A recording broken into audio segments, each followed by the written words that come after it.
반갑습니다. 온라인 성서대학에 오신 여러분들을 환영합니다. 지난 한 주일 동안 평안하셨습니까? 저희가 이제 여러분들과 함께 성막, 성소에 관한 그러한 것들을 이제 공부를 시작했는데, 오늘은 5번째 시간으로 성소 안의 그 처음 만나는 칸, 뜰에서 이루어지는 그러한 일들 중에 특별히 번제단에서 이루어지는 것들을 공부해 보도록 하겠습니다. 그런데 그 전에 저희가 한 2가지를 정정하고 지나가겠습니다.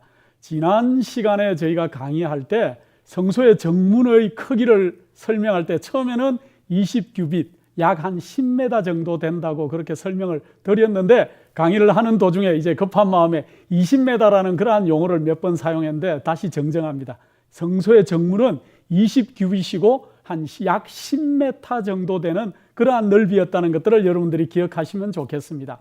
또 한 가지 정정하고 싶은 것은 3번째 강의 시간에 이 모세가 시내산에서 내려와서 그 모든 그 성소의 식양과 그러한 모든 것들을 그 지도자 2사람을 선택해서 그렇게 이 얘기해 주는 것들을 우리가 공부를 했는데, 특별히 유다 지파에 속한 브사렐과 단 지파에 속한 오홀리압을 통해서 하나님께서 성소의 모든 것들을 만들게 하시고 가르치게 하시고 그렇게 감독하게 하셨다는 것을 우리가 공부한 시간을 가졌습니다. 그런데 특별히 이 브사렐의 가계도를 그렇게 설명할 때, 브사렐은 훌의 손자였고 우리의 아들이었다 그렇게 설명했는데, 그 갈렙은 그의 그 정조 할아버지였다고 그렇게 이 설명을 드렸습니다. 그런데 이 문헌을 다시 찾아보니까 이 제가 설명할 때 갈렙이 그의 할아버지의 이름은 맞지만은, 저희가 설명한 갈렙은 이제 이 가나안을 정복할 때 그렇게 살아서 들어간 갈렙과 여호수아 중에 한 사람이니 갈렙이었을 것이다 하고 설명을 드렸는데,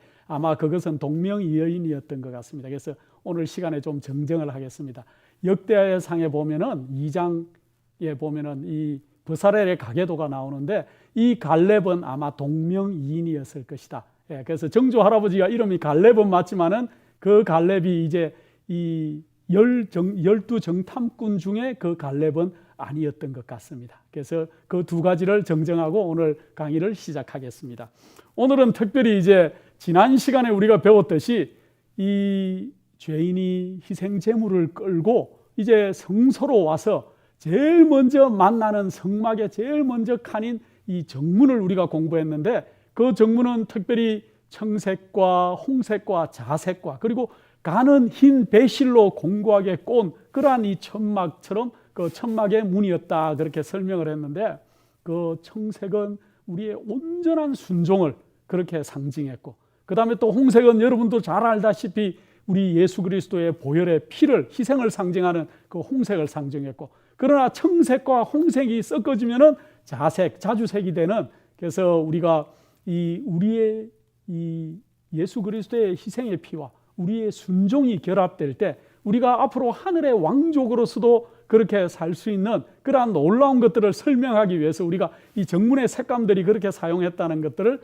배웠습니다. 이제 그 정문을 통과해서 들어가는 이러한 이 희생 제물을 끌고 온 그러한 사람이 제일 먼저 성소의 그 뜰에서 만나는, 가장 먼저 만나게 되는 그러한 기구는 이 번제단이었어요. 그래서 이 번제단을 오늘 저희가 번제단의 크기가 얼마나 컸고 또 어떤 형태로 만들어졌는지를 먼저 한번 설명을 하고, 이 번제단에서 이루어지는 일들을 그렇게 좀 공부해 보면 좋겠다 그런 생각을 합니다. 번제단은 이 네모 반듯한 그러한 노스로 만든 그러한 이 기구였는데, 그 안에는 나무로 만들었어요. 나무를 5규빗과 5규빗, 5m가 아니고 5규빗입니다. 제가 이게 자꾸 도량형을 얘기할 때 이 메타와 규빗이 좀 헷갈릴 때가 있는데, 5규빗, 요즘으로 치면은 제가 반으로 그냥 우리가 이해하기 좋게 반으로 설명하자고 그렇게 여러분들과 무언의 약속을 드렸는데, 원래는 이제 5규빗은 한 2.3m 정도 그렇게 되는데, 그냥 편리하게 우리가 반으로 사용해서 2.5m 정도의 넓이, 장과 광이 2.5m 정도 되는 그러한 넓이였습니다. 상당히 큰 넓이죠. 그리고 높이는 3규빗. 여러분들이 이제 저희가 성소 이 강의를 할 때 가끔씩 저희가 이미지를 사용해요. 그리고 그림들 사용하는데, 여러분들에게 먼저 양해를 구할 것은, 우리가 사용하는 이미지나 그 그림이 정말 옛날에 우리 성막성소 당시에 사용했던 정확한 그 그림과 이미지가 아니라는 것들을 먼저 양해를 드립니다. 여러분들의 이해를 돕기 위해서 저희가 이미지나 그림들을 차용해서 사용하지만은 충분한 어떨 때는 설명이 되지 않을 때도 있는데, 성경은 우리가 집약된 그러한 이 책이기 때문에 여러분들이 상상의 나래를 펴시고, 그래서 상상의 나래를 펴시고 그렇게 한번 이렇게 상상을 해보시는 것이 어떤 면에서는 도움이 더 많이 되겠다, 제가 그런 생각을 합니다. 그래서 여러분들 생각해 보십시오. 5규빗이 네모 반듯한 그러한 이 모습의 높이가 3규빗. 그래서 한 3규빗이면은 메타로 하면은 1.3m에서 1.5m.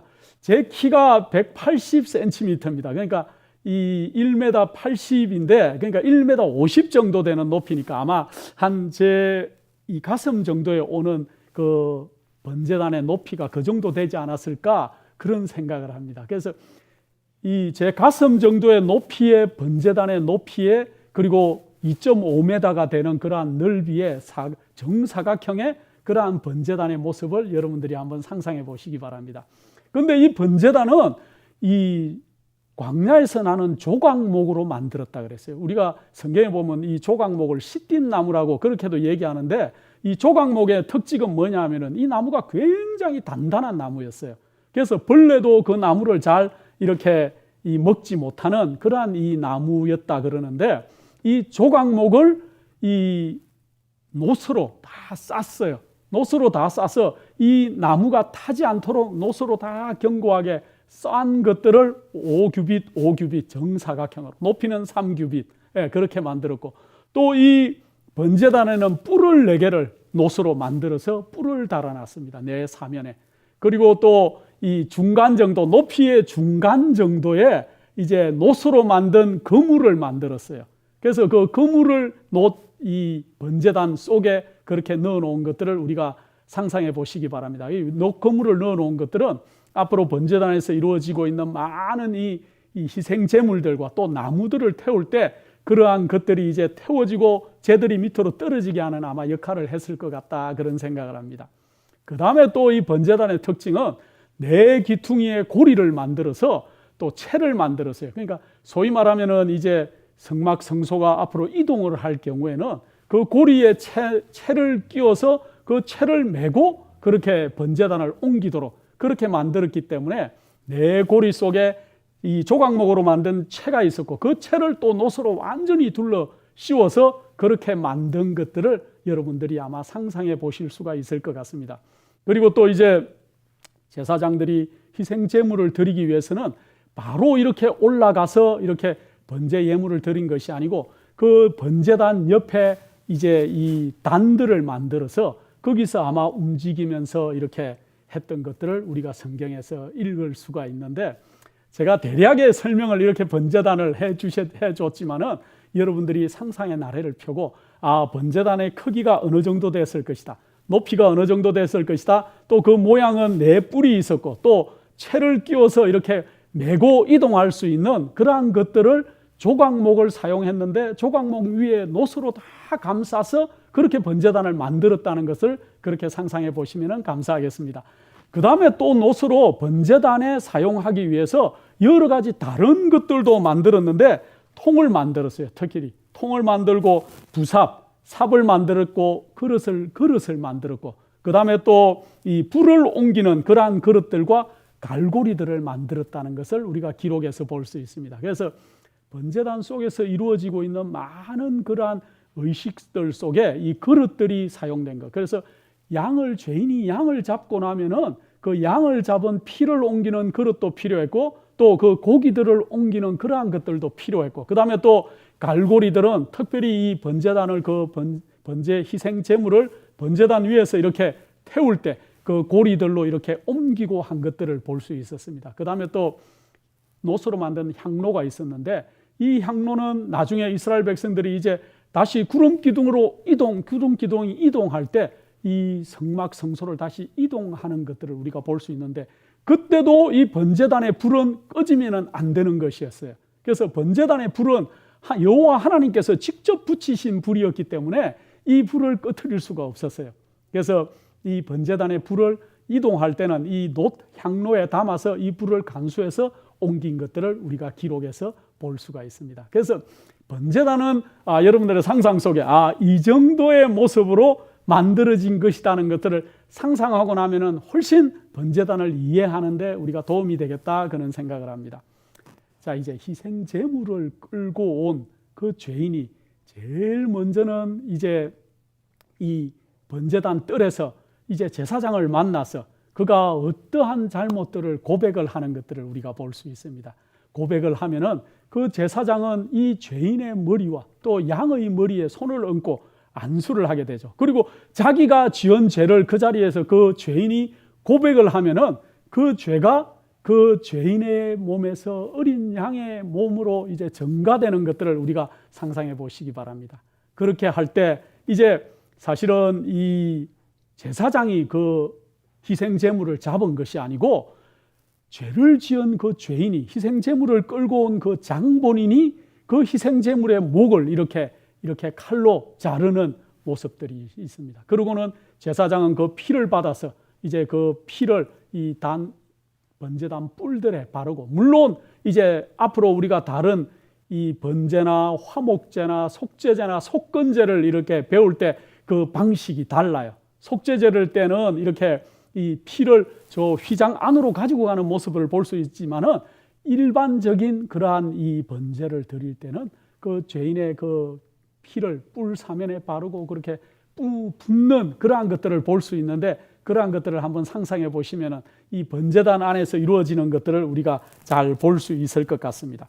자, 먼저 번제단에 그 나무를 사용했다. 그 조각목, 시띠 나무를 사용했는데, 근데 우리가 참 이 중요한 것은 이 나무를 노소로 다 싸서 보호했다는 것입니다. 그래서 사실은 우리 불완전한 우리를 예수 그리스도의 그 보혈로 우리를 입혀주시고 또 우리를 감싸주시는 그러한 이 예수 그리스도를 우리가 상상해 볼 수 있을 것 같습니다. 디모데후서 3장 12절에는 무릇 그리스도 안에서 경건하게 살고자 하는 자는 핍박을 받으리라 하는 그러한 이 얘기를 하고 있는데, 이 놋이 널판을 보호해서 불에 타지 않도록 그렇게 보호하는 것은 예수 그리스도의 보혈이 우리를 감싸시고 우리를 보호하고 있다는 것을 상징하는 그러한 참 적절한 상징인 것 같다 그런 생각을 합니다. 예. 그 다음에 또 번제단의 불은 하나님께서 손수 그렇게 점화하신 그러한 불이었는데, 레위기 9장 24절에 보면 이 번제단의 불에 관한 그러한 기록들이 나오죠. 예. 그래서 번제단의 불은 절대로 끄트리면 안 됐습니다. 그래서 이동 중에도 그들이 이 놋 향로에 그러한 불을 잘 감금해서 가지고 이렇게 옮겨야 되는 그러한 엄숙한 것이었는데, 이 번제단에서는 이 불이 꺼지지 않도록 늘 제사장들이 신경을 써야 됐고, 또 아침과 저녁에 희생 제물로 번제를 늘 드리는 것들을 그렇게 우리가 볼 수가 있었습니다. 그 다음에 번제단의 이 넷불을 잠깐 설명하겠습니다.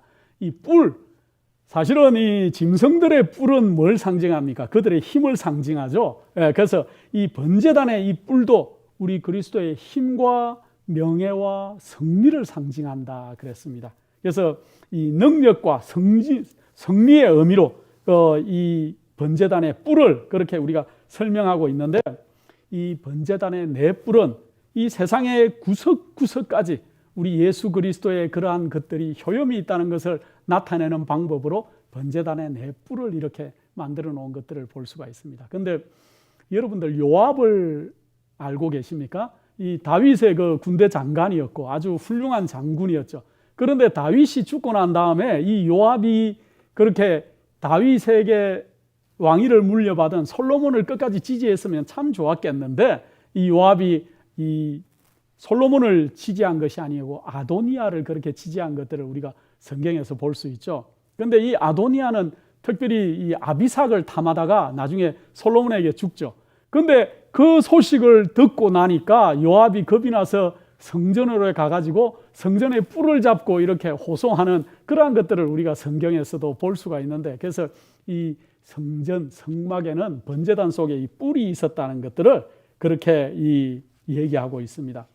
자, 우리가 이 시딤 나무를, 이 조각목을 노스로 이렇게 감쌌다. 그런데 왜 노스로 감쌌을까 하는 것도 우리가 잠깐 공부를 해보고 지나가면 참 좋겠다 그런 생각을 합니다. 이 노선, 이 가장 질이 좋은 그러한 노선 주석이라 그러죠. 이 주석은 구리하고 아연의 합금이라 그럽니다. 구리하고 아연을 정말 뜨거운 이 흙으로 만든 용광로 속에 넣어가지고 재련을 하면은 이렇게 아주 순수한 놋, 아주 상태가 좋은 주석이 이렇게 흘러나오는데, 이 요한이 하늘의 성소를 볼 때 우리 주님의 그 발을 묘사한 게 있죠. 계시록 1장 15절에 그의 발은 풀무에 단련한 빛낮 주석 같고 그렇게 언급한 것을 볼 수 있습니다. 우리 주님의 발을 왜 주석 같다 그랬을까? 우리 주님께서 이 고난을 통해서, 우리를 위한 고난과 희생을 통해서 우리 주님께서 우리를 위해서 봉사하고 있는 모습을 적절히 표현하기 위해서 아마 빛난 주석 같다. 그래서 성경에는 이 주석이란 단어는 2번밖에 안 나오죠. 계시록에 2번밖에 안 나오는데 이 2번밖에 안 나오는 것들을 통해서 이렇게 이 빛난 주석을 이렇게 설명하고 있는데, 가장 질이 우수한 그러한 이 주석이기 때문에 금보다도 가치가 어떨 때는 귀했다 그럽니다. 그래서 이 우리 예수 그리스도의 고귀한 희생과 우리를 위한 그 고난은 정말 금보다도 더 귀한 그러한 것들이었다 그런 생각을 합니다. 그래서 이사야서 53장에 우리가 주로 이사야서 53장을 얘기할 때 우리 예수 그리스도의 고난장이다 그렇게 얘기를 하죠. 그가 찔림은 우리의 허물을 위함이고 그가 상함은 우리의 죄함을 인함이다.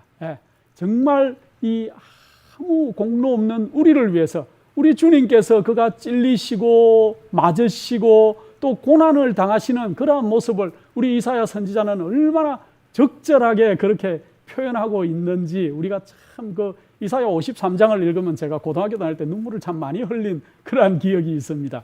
그래서 베드로전서 4장 13절에 사랑하는 자들아 너희를 시련하려고 오는 불시험을 이상할 일 당하는 같이 이상하게 여기지 말고 오직 너희가 그리스도의 고난에 참여하는 것으로 즐거워하라. 이는 그의 영광을 나타내실 때 너희로 즐거워하고 기뻐하게 하려 함이라 그랬습니다. 그래서 이 노선, 이 나무를 싸고 있던 그 노선, 이 주석은 정말 우리 주님의 고난과 우리를 위한 희생을 그렇게 표현하기 위해서 성전에 많은 것들이 노스로 사용된 것들을 그렇게 볼 수 있습니다. 지난 시간에 우리가 공부했듯이 이 성막에 그 성막을 흰 세마포를 이렇게 지탱하고 있는 그러한 기둥들은 5규빗 강경으로 놋 기둥으로 그렇게 만들어져 있었다 그랬습니다. 그 놋 기둥, 놋 받침, 그리고 이 놋 말뚝을 통해서 성막을 이렇게 지탱하는 그러한 기둥들을 삼았고, 그래서 우리는 앞으로 하늘에 가면은 하나님의 놀라운 하늘 성전의 기둥들이 될 것이다. 그렇게 이 성경의 기자는 기록하고 있는데, 우리가 이 놋을 사용한 이 고난과 힘의 상징인 그러한 이 놋을 성전 안에서 또 성막 안에서 번제단에 적절히 사용한 것을 볼 때 참 현명한 일이었다 그런 생각을 합니다. 자, 이제 여러분들이 제가 아주 빠르게 설명했지만은 이 번제단의 대략의 모습과 번제단이 나타내고 있는 것들을 기억을 하시기 바랍니다.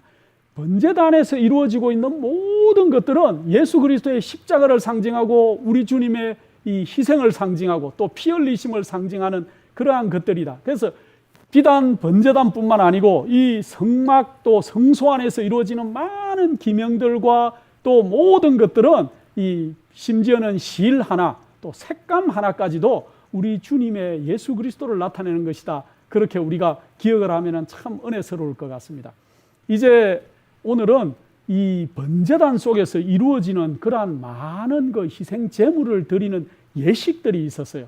특별히 우리는 이 번제에 대해서 얘기를 많이 하고, 또 이제 레위기서에 보면은 화목제가 있고 소제가 있고 속제제가 있고 속건제라는 그러한 것들까지도 이 제물을 드리는 이 방법에 있어서 많은 그러한 것들을 분류해 놓았는데, 특별히 레위기서 1장에 보면은 제일 먼저 이 번제에 관한 얘기가 제일 먼저 나와요. 그래서 오늘은 저희가 짧은 시간 동안에 이 번제를 한번 생각해 보는 시간을 가졌으면 좋겠다 그런 생각을 합니다. 이제 다음 시간에는 저희가 화목제나 속제제나 속건제나 소제에 관해서도 그렇게 공부해 보도록 하겠습니다. 자, 먼저 죄인이 희생 제물을 끌고 이렇게 이 성전에 들어와서 그가 그의 죄를 자복하고 나면은 이제 번제를 드리는 일이 있었는데, 번제를 드릴 때는 이 번제는 참으로 이 여러 가지 의미를 가지고 있는데, 번제는 하나님께 우리 자신을 온전히 바친다는 그러한 의미로 드렸던 제사가 번제였어요.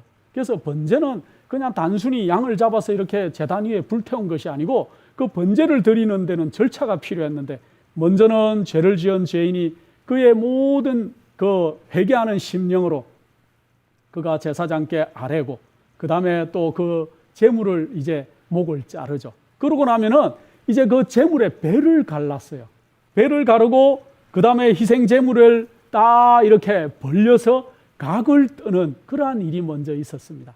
자, 먼저는 죄인이 그리스도 앞에 제일 먼저 와서 해야 될 일은 자기의 죄를 고백하는 거예요. 우리가 회개하고 얘기를 많이 하는데, 진정한 회개는 무엇일까요? 회개는 내가 한 일을 후회하거나 다음에는 그러지 않아야지 하는 그러한 것이 아니고, 진정한 회개는 그 죄를 슬퍼하고 내가 다시는 그 죄를 반복해서 짓지 않겠다고 하는 결심이고, 또 그 죄에서 완전히 돌아서는 것을 우리가 진정한 회개라고 얘기할 수 있습니다. 그래서 먼저는 죄인이 그 희생 제물에 자기의 모든 그러한 것들을, 죄를 전가시키고 자기가 온전히 이제 이 주님 앞에 자기의 모든 것들을 회개하는 심정으로 그렇게 하는 것들이 먼저 필요했습니다.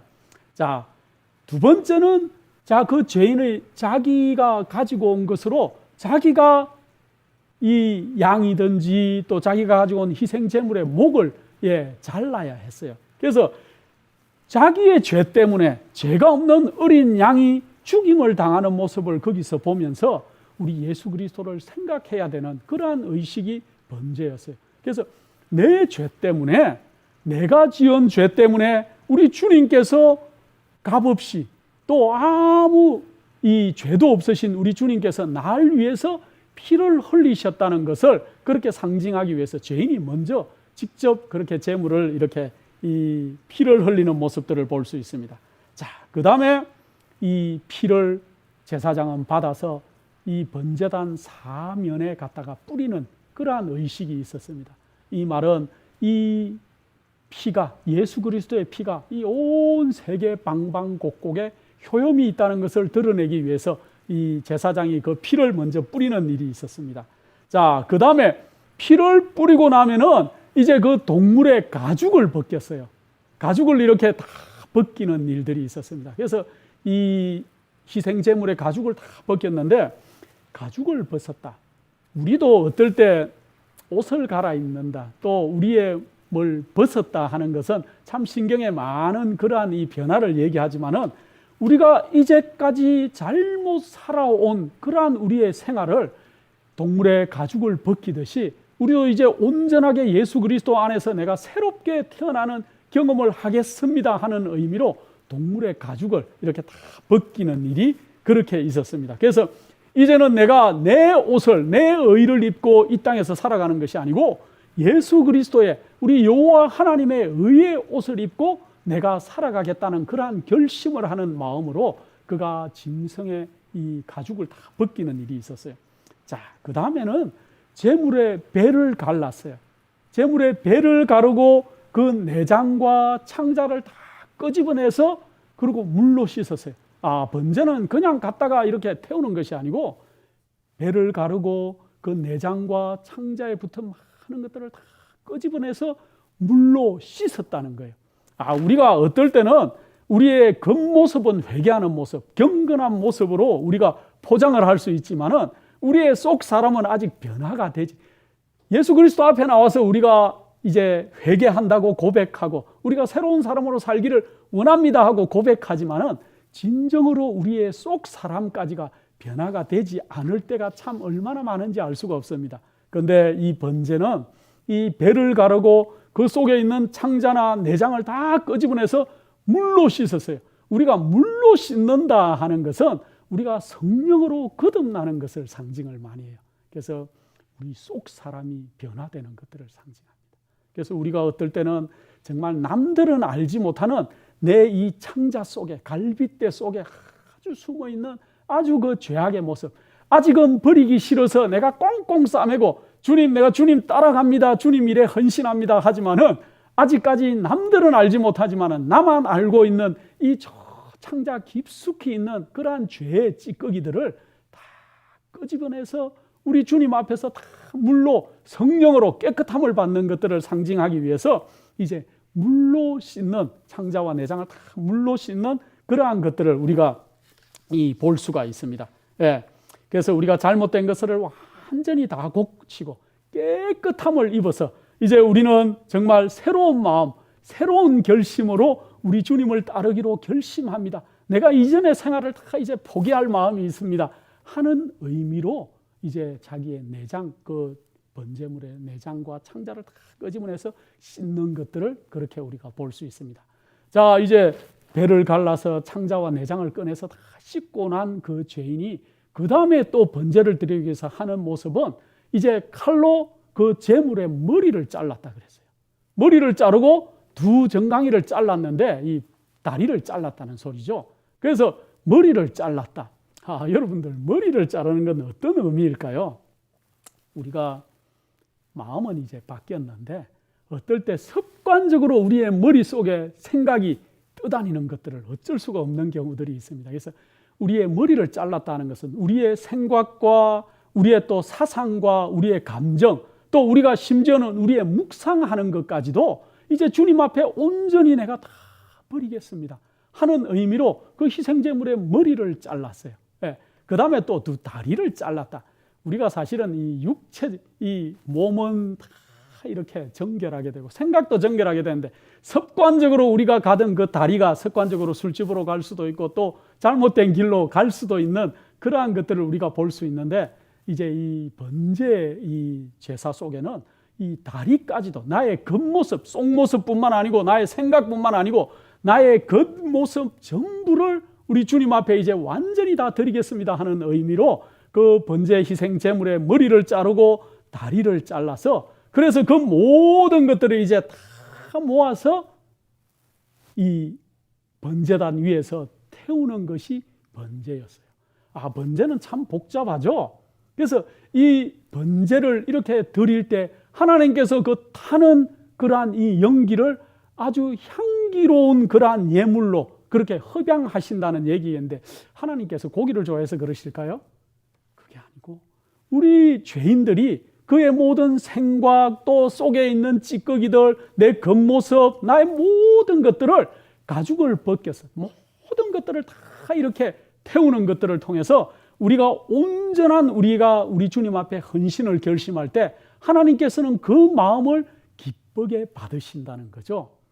이 번제를 생각해 보면은 사실은 이 아브라함이 모리아산에서 그 아들 이삭을 번제로 드렸던 것은 정말로 놀라운 일이었다. 그렇게 우리가 생각하지 않을 수가 없습니다.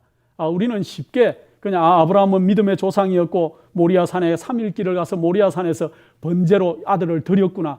이게 아니고 사실은 그 당시에도 창세기 15장에 이 아브라함은 모리아산 사건이 있기 전에 그가 벌써 하나님 앞에 약속을 드릴 때 이 동물들의 배를 가르고 쪼개서 그 앞으로 하나님의 불이 지나가는 것들을 경험했기 때문에 번제가 어떤 의미라는 것을 이 아브라함은 알고 있었어요. 그거를 알고 있는 이 아브라함이 자기 아들을 모리아산에 가서 번제로 드리기 위해서 그가 그 아들을 묶어서 단에 놓고 칼을 들었다는 그 사실은 아브라함의 하나님을 신뢰하는, 하나님을 순종하는 그 마음이 어떠했는지 참으로 아브라함은 믿음의 조상의 자격이 있다 그런 생각을 합니다. 또 이삭은 사실은 성경에 이삭의 큰 업적이 그렇게 나오지를 않아요. 그러나 제가 생각할 때 이삭에게 가장 큰 업적은 그가 20살의 장정이었지만 자기 아버지를 도와서 그가 도망갈 수도 있었고 또 의아하게 생각하고 모리아산으로 올라가는 동안에도 아버지 불은 있고 나무는 있는데 번제를 드린 희생 제물은 어디 있습니까 하고 몇 번을 물어본 것을 알 수 있어요. 그때마다 아브라함이 참으로 마음이 아픈 가운데 하나님께서 준비하실 것이다 하고 대답해 준 것들을 우리가 성경에서 읽을 수가 있는데 이 이삭이 그 아버지를 도와서 그 단에 묶였다는 사실만으로도 그 이삭의 그 믿음은 정말로 훌륭한 믿음이었다.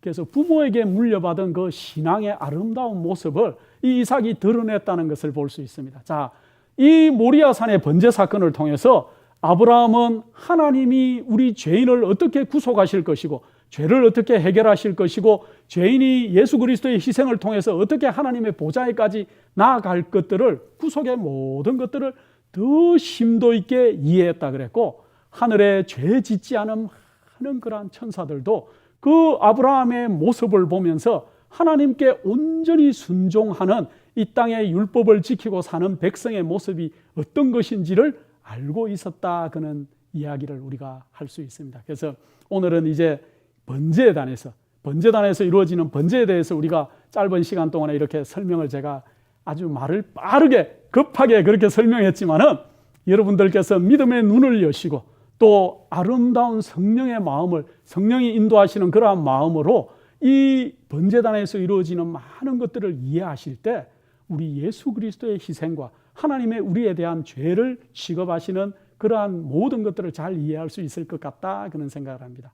제가 이제 다음 시간에는 이 다른 이 화목제, 그 다음에 또 속죄제, 속건제를 통해서 우리가 어떻게 번제단에서 이루어지는 그러한 많은 것들 속에 하나님이 우리와 함께 하시는지를 공부하는 시간을 갖도록 하겠습니다. 그러면 다음 강의 시간까지 평안하시기를 바랍니다.